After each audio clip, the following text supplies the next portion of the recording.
Praise the Lord. ഇന്ന് ലോകത്ത് കാണുന്ന ജഡീക സഭകൾ തെറ്റായി പഠിപ്പിക്കുന്ന വിഷയങ്ങളെക്കുറിച്ചാണ് നോക്കിക്കൊണ്ടിരിക്കുന്നത്. ധാരാളം വിഷയം സംസാരിച്ചിട്ടുണ്ട്. ഈ കാണുന്ന വാട്സപ്പിൽ വന്നാൽ പലതും നമ്മൾ വാട്സപ്പിൽ അയച്ചു തരാം. നമ്മളത് അറിയണം. തെറ്റ് പഠിപ്പിച്ചാൽ ഏദൻ തോട്ടം മുതൽ ഒരു വചനം തെറ്റായി വ്യാഖ്യാനിച്ചപ്പോൾ മരണം ഇന്ന് വരെയും കടന്നു വരുന്നുണ്ട്. ഈ സഭകൾ പഠിപ്പിക്കുന്ന 90% വചനങ്ങളും വ്യാഖ്യാനങ്ങളും തെറ്റാണ്.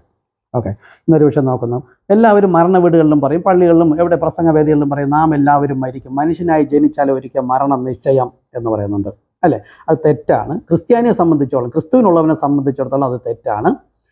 മരിക്കില്ല, ജീവിച്ചിരുന്ന് രൂപാന്തരപ്പെടും. മരിക്കുന്ന ക്രിസ്തുവിൽ നിദ്ര പ്രാപിക്കുന്ന ഒരു കൂട്ടരുണ്ട്. അതിൻ്റെ വചനം നമുക്ക് നോക്കാം. 1 കൊരിന്ത്യർ 15:51 അവിടെ പറയും, ഞാൻ ഒരു മർമ്മം നിങ്ങളോട് പറയാം. അതായത് പറയുന്നത് മർമ്മമാണ്. മർമ്മം ഗ്രഹിക്കണമെങ്കിൽ പരിശുദ്ധാത്മ ലഭിക്കണം. പരിശുദ്ധാത്മ ലഭിക്കാതെ മർമ്മം ഗ്രഹിക്കില്ല. അത് കർത്താവായി യേശുക്രിസ്തു നാമത്തിൽ സ്നാനപ്പെട്ട് പരിശുദ്ധാത്മ ലഭിച്ച് അപ്പോൾ പരിശുദ്ധാത്മ നമ്മെ ഉപദേശിക്കും. നാം എല്ലാവരും നിദ്ര കൊള്ളുകയില്ല, അതായത് ക്രിസ്തുവിൽ മരിക്കുകയില്ല. നിദ്ര വെച്ചാൽ അവൻ ഉറങ്ങുന്നു എന്നാണ്.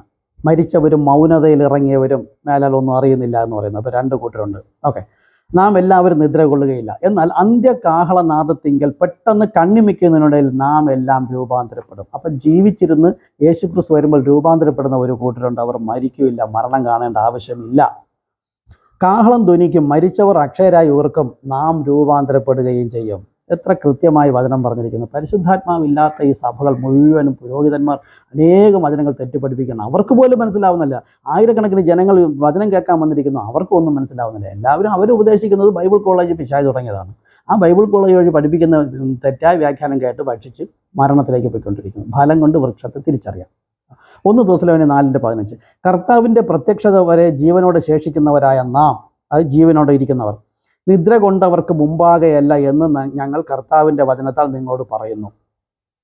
കർത്താവ് താൻ ഗംഭീരനാദത്തോടും പ്രധാന ദൂതന്റെ ശബ്ദത്തോടും ദൈവത്തിന്റെ കാഹളത്തോടും സ്വർഗത്തിൽ നിന്ന് ഇറങ്ങി വരികയും ക്രിസ്തുവിൽ മരിച്ചവർ മുമ്പേ ഉയർത്തെഴുന്നേൽക്കുകയും പിന്നെ ജീവനോടെ ശേഷിക്കുന്ന നാം അവരോടുകൂടെ ഒരുമിച്ച് ആകാശത്തിൽ കർത്താവിനെ എതിരേൽപ്പാൻ പുറപ്പെടും. ഇങ്ങനെ നാം എപ്പോഴും കർത്താവിനോടുകൂടെ ഇരിക്കും.